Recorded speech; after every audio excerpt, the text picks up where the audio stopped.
Right breaking news అయితే చూస్తున్నాం. Hyderabad central యూనివర్సిటీలో ఉద్రిక్తత నెలకొంది. హెచ్సియు భూములు కాపాడాలంటూ విద్యార్థులు ఆందోళన చేపట్టారు. ప్రభుత్వ నిర్ణయానికి వ్యతిరేకంగా స్టూడెంట్స్ నిరసనలు చేస్తున్నారు. 400 ఎకరాల హెచ్సియు భూములను అమ్మేందుకు ప్రయత్నాలు జరుగుతున్నాయి. దీంతో తక్షణమే నిలిపివేయాలని డిమాండ్ చేస్తున్నారు. యూనివర్సిటీ భూములను రక్షించుకుంటామంటున్నారు. పాలకుల తీరుపై మండిపడ్డారు స్టూడెంట్స్.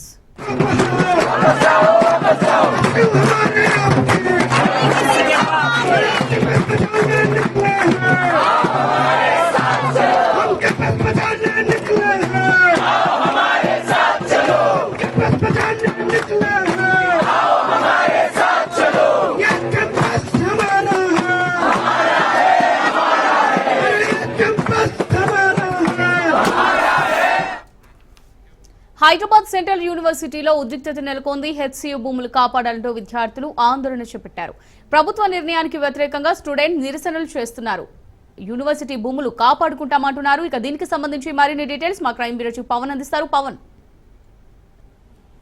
ప్రభుత్వ నిర్ణయానికి వ్యతిరేకంగా హెచ్సియు విద్యార్థులు ఆందోళన చేపట్టారు. ఎందుకంటే హైదరాబాద్ సెంట్రల్ యూనివర్సిటీ క్యాంపస్ లో చెందిన 400 ఎకరాల భూమిని కూడా ప్రభుత్వ అమ్మకానికి ఇప్పటికి సంబంధించి కూడా గ్రీన్ సిగ్నల్ ఇచ్చింది. అయితే ఒక గ్రీన్ సిగ్నల్ ఆధారంగా స్టూడెంట్స్ కూడా ధర్నా చేస్తున్నారు. ఎందుకంటే 400 ఎకరాల భూమిని అమ్మకాన్ని వ్యతిరేకిస్తూ క్యాంపస్ లోని విద్యార్థులు కూడా ఆందోళన దిగారు. అంతేకాకుండా యూనివర్సిటీ భూములను అమ్మకాన్ని నిలిపివేస్తూ కూడా దీనికి సంబంధించి వారు డిమాండ్ వ్యక్తం కూడా చేశారు. ఎందుకంటే ఒక యూనివర్సిటీకి సంబంధించిన 400 ఎకరాల భూమిని ప్రభుత్వం అమ్మేందుకు కూడా పూర్తిగా ప్రయత్నిస్తుంది. దీనికి సంబంధించి తాము వ్యతిరేకిస్తున్నాము. వెంటనే దీనికి సంబంధించి ప్రభుత్వం వెనక్కి తగ్గాలి అనేది మాత్రం ప్రధానంగా స్టూడెంట్స్ కూడా పెద్ద ఎత్తున ఆందోళన చేస్తున్నారు. అయితే మరోవైపు మాత్రమే దీనికి సంబంధించి పోలీసులు కూడా కఠినమైన భద్రత కూడా ఏర్పాటు చేస్తారు. ఇక్కడ కూడా ఎలాంటి అవాంఛనీయ సంఘటనలు చోటు చేసుకోకుండా కావాల్సిన భద్రత కూడా ఏర్పాటు చేశారు. అయితే ప్రభుత్వం మాత్రం ఈ నిర్ణయాన్ని వెనక్కి తీసుకోకపోతే మాత్రము ప్రధానంగా దీనికి సంబంధించి తమ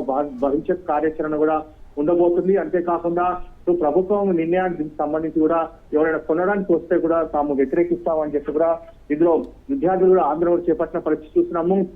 దీనికి సంబంధించిన హైదరాబాద్ అంటే హెచ్సియు సంబంధించిన భూములను కాపాడాలంటూ కూడా పెద్ద ఎత్తున ఆందోళన చేస్తున్న పరిస్థితి చూస్తున్నాము. అయితే దీనికి సంబంధించి ప్రభుత్వం నుంచి కూడా ఇప్పటికీ ఎలాంటి నిర్ణయం కూడా దీనికి సంబంధించి ఒక ఆందోళన పైన తీసుకోలేదు.